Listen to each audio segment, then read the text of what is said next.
Hello, fellow wrestling fans. How are you? Heading to what happened on February the 12th, 2024 from Monday Night Raw. The show opened up with a six-man tag. Imperium and New Day continued the hot rivalry. Added in the mixture of Jey Uso, what a match off the show. Action-packed, back and forth. New Day and Jey Uso isolated Ludwig. Triple Maho stomped his ass in the corner. Kobe had a running clothesline. Xavier Woods quick had a running kick. Kobe bounced off the rope, splashed him. Xavier bounced the rope, elbow dropped him. Jay super kicked him. Finally, Ludwig got away, tagged in Gunther. Gunther got in, chopped Kobe down, applied a Boston Crab submission. Jay got in, slapped him across the face. That pissed off Gunther, who broke up the hold. Jay then was like, "You want some?" Gunther tagged in Da Vinci. Da Vinci ran. Jey Uso, Samoa dropped him. Ludwig rang in. Jey Uso, Samoa dropped him. Super kicked both guys down. Eventually, Imperium grabbed a hold of Jey Uso and beat the shit out of him in the other corner. Like quick tags, in and out. Gunther chopped him up big time with those chops. A massive big boot, massive clothesline. Finally, Jay got away and tagged in Xavier Woods. Woods came in, bounced off the ropes, tornado DDT Da Vinci. Kobe quickly jumped off the top rope, frog splashed him across the back. Everybody was fighting everybody at this point. Jay and them took care of Jey Uso and New Day, so took care of Gunther, sent him outside. Jay speared Ludwig, and then alongside New Day delivered the 3D on Da Vinci, and then Jay went up the top rope for the Uso splash for the 1-2-3. After the match, backstage later on the show, Jey Uso was celebrating with the New Day, and Adam Pearce walked up and said, "You got yourself an Intercontinental title shot next week against Gunther." Jay's super excited. New Day wished him the best of luck, and they said, "We got your back," and Ludwig and Da Vinci tried to pose something. Liv Morgan took on Zoe Starks in an Elimination Chamber qualifying match. Bell rang. Liv quickly sunset flip, roll up for a 1 count. Back Zoe in the corner, running knee in the corner, running clothesline in the corner, Codebreaker off the top rope. Zoe Starks bounced back into the corner. Liv ran for out a running knee in the corner. Zoe caught her, running sit down powerbomb out of the corner. Picked her up, delivered a Codebreaker of her own. Liv landed in the corner. Zoe backed up, ran. Liv countered that with a double stomp. Zoe knocked her down with a super kick. Then went for a corkscrew splash off the ropes. Liv moved out of the way. Back-to-back oblivions for the 1-2-3. Liv Morgan qualifies for the Elimination Chamber. Later on the show, Adam Pearce was in his office, announced that next week on Raw, the losers of the 6 women that don't win the Chamber qualifying matches will compete in a 6-woman Battle Royal for the last Chamber spot. He's calling it last chance to qualify for the Chamber. But Candice LeRae, Indy Hartwell, Chelsea Green, they both want chances in it as well because they weren't even considered as one of the 12 win them. So Adam Pearce said he talked to Nick Adala, see if maybe it could just become a Raw SmackDown branded Battle Royal. And instead of just being the 6 win them to lose, any other one that wasn't eligible to qualify could also be in the Battle Royal. Then, this is interesting. Shayna Baszler and Zoe Starks walked in and demanded to know what the hell is going on. Because they won a number 1 contenders match a month ago. And want to know why they haven't got a tag team title shot. They're sick and tired of getting pushed back. They're going after Oscar and Carly Shane. They demand the title shot. Adam Pearce says, see what he can do. L.A. Knight took on Arvar with Sarah Logan at ringside in an Elimination Chamber qualifying match. Bell rang. L.A. Knight just rocked Arvar punches, haymakers. Bounced his face off repeatedly off the announce table like 5 or 6 times. DDT'd his ass. Arvar got pissed and went to send L.A. Knight into the barricade. L.A. Knight countered the Irish whip Arvar the barricade. Sarah Logan caused a distraction, which allowed Arvar to grab him, flapjack him into the barricade. They hit that running splash he does into the barricade of the LED sign board around the ringside. Well, this time he did it on the barricade. He worked on L.A. Knight, back to the ring, went for the connective roundhouse kick. Went for a second roundhouse kick. L.A. Knight ducked it. Went for the power slam, but his back gave out on him. Eventually, L.A. Knight did deliver the running power slam. Some punches again. Knocked him down, elbow dropped him. Then R-Var knocked him down. Guys, LA Knight ran, and R-Var picked him up, did that spinning scoop slam he does. Then R-Var crashed the burn off the top rope with the moonsault. LA Knight, Rose Plant DDT. 1, 2, 3. LA Knight's in the chamber. Bronson Reed took on the almighty Bobby Lashley, folks. An Elimination Chamber qualifying match. The Pride. The Street Profits defect came out with Lashley. I thought for sure Bronson Reed will win this match because it's in Australia, his hometown. But no, Lashley won it. But man, what a match. These guys kept the other guys, both guys put on a very good match. The other guy could not keep the offense going. Like, the other guy quickly get the offense back and momentum back in his corner. The other guy swing it to his favor. Bronson Reed right here running a splash in the corner of Bobby Lashley. Hit 4 clotheslines in a row in that corner.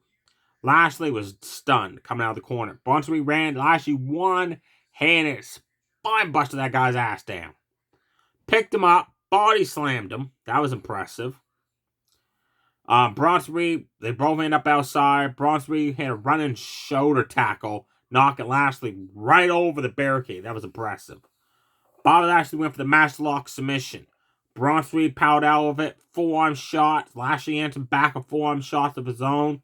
Then he ran. Bronson Reed picked him up, slammed him down. Sidewalk slam.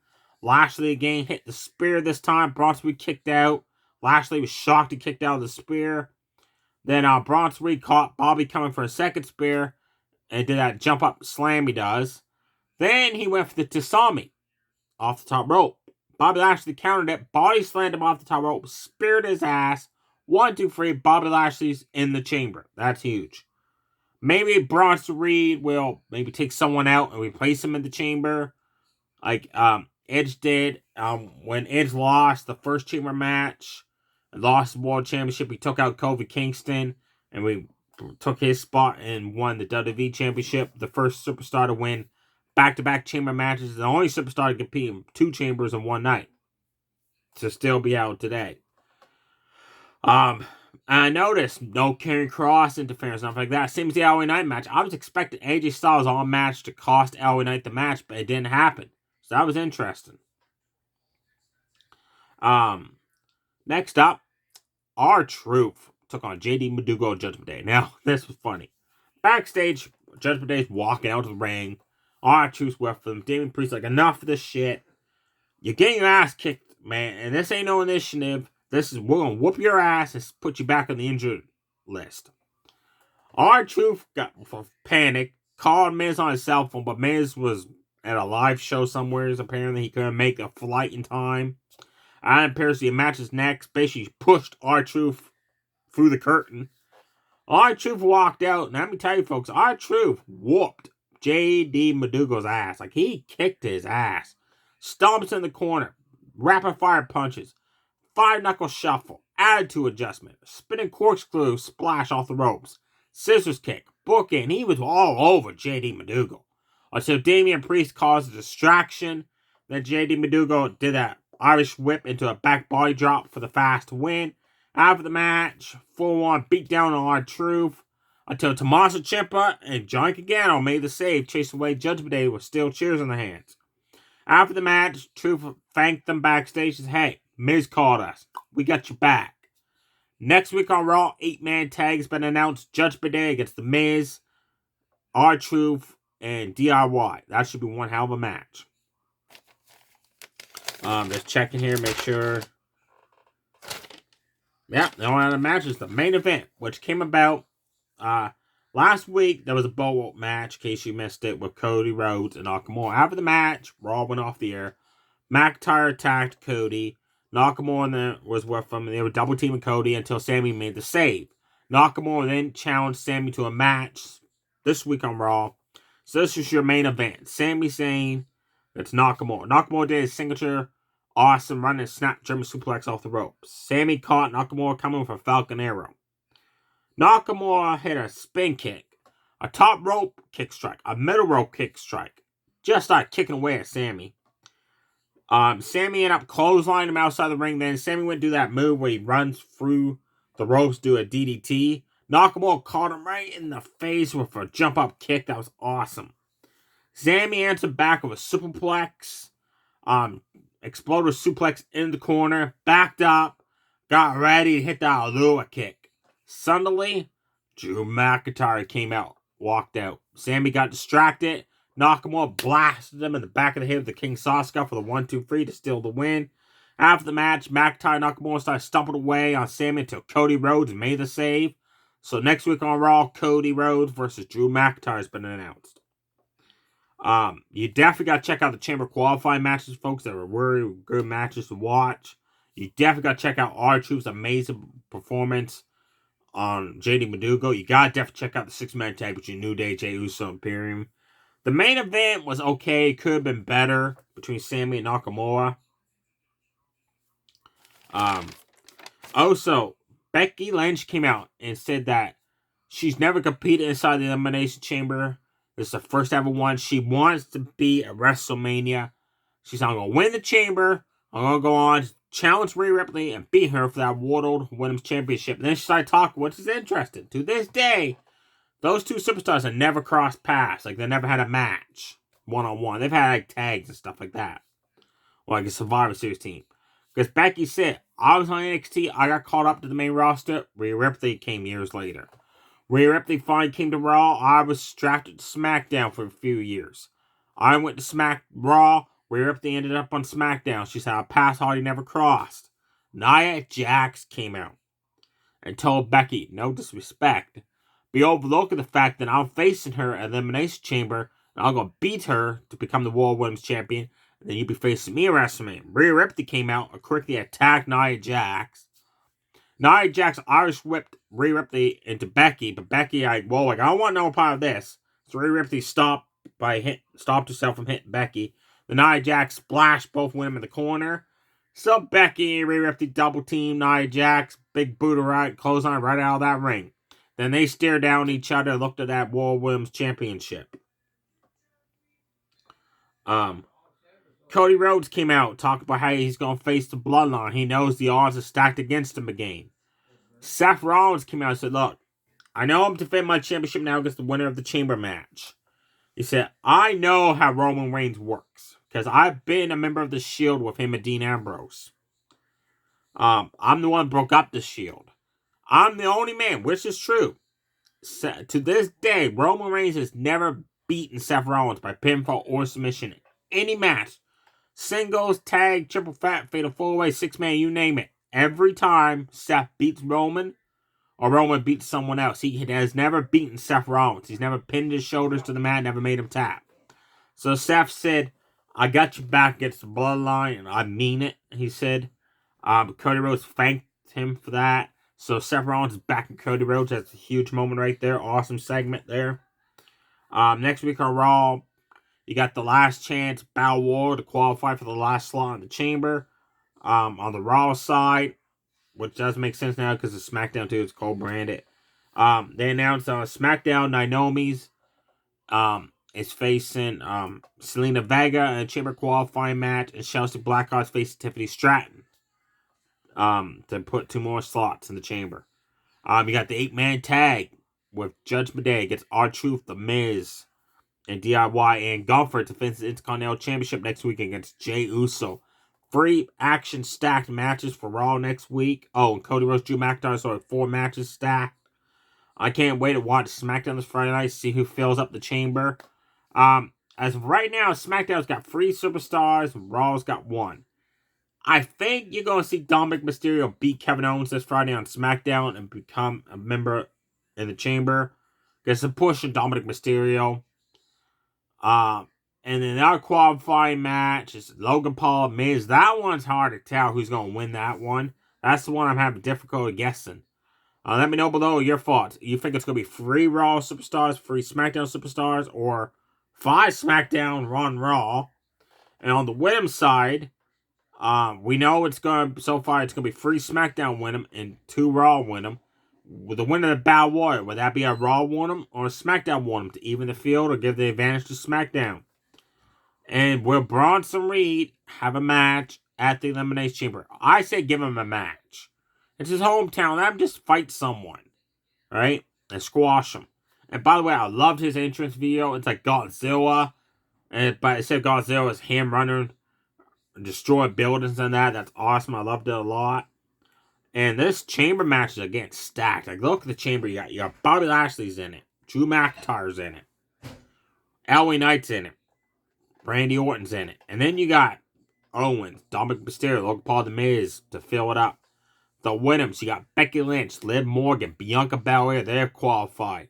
Will it be Naomi or Selena Vega joining them? Will it be Chelsea Blackheart, Tiffany Stratton, whoever wins the Battle Royal? Like, both chamber matches so far, the competitors, it's pretty stacked, which means it should be a really good chamber matches. Because I remember the 2022 Elimination Chamber for Saudi Arabia, and both of those suck shit. I remember those. And they're confusing too, because like Nikki Cross came out, then Morgan came out, then Alexa Bliss came out, so everybody thought, well, usually the first 4 women come out, get a chamber pod. Alexa Bliss, the last one to come out, but instead she got the chamber pod and was a swing in it. And that was like the fastest elimination match ever, because it's like every 5 minutes, a woman was getting eliminated. And the man's one was the one where Brock Lesnar was in it for the first time ever. Of course, he entered last. Austin Theory, Seth Rollins kicked it off. Matt Riddle came out first. Bobby Lashley got in the chamber because storyline got injured. When Seth Rollins shoved Fury through the plexiglass. I'm trying to think who else was in that chamber match. Bobby Lashley, Seth Rollins, Austin Theory, Matt Riddle, Brock Lesnar. Dang, who's the 6th man? Oh, AJ Styles, that's right. And Brock Lesnar kicked his plexiglass and into the chamber and quickly F5. Like, he, within 2 minutes, F5'd everybody except Austin Theory and eliminated everyone. I don't like that. I like the chamber match where it goes for a while before someone gets eliminated. It gives you like edge of your seat, like excitement, like, wow, is this person ever going to get eliminated? Is this person going to win it? Like, wow, they won it, or wow, he got eliminated 20 minutes into it. Yeah, so yeah, I've never ever seen the Elimination Chamber for Saudi Arabia in 2022. Don't watch it. It's a disappointment. So hopefully this year's is a lot better. First time ever in Australia, that's pretty huge. Indy Hartwell said that she's from Australia as well, so maybe now I think of it, maybe she'll win the Battle Royal. I don't know. And also let me know below in the comments who you think where Gunther loses Intercontinental Championship to Jey Uso, or where Gunther keep it and continue that historic title run he's having. Stay safe, everybody, too. So, bye.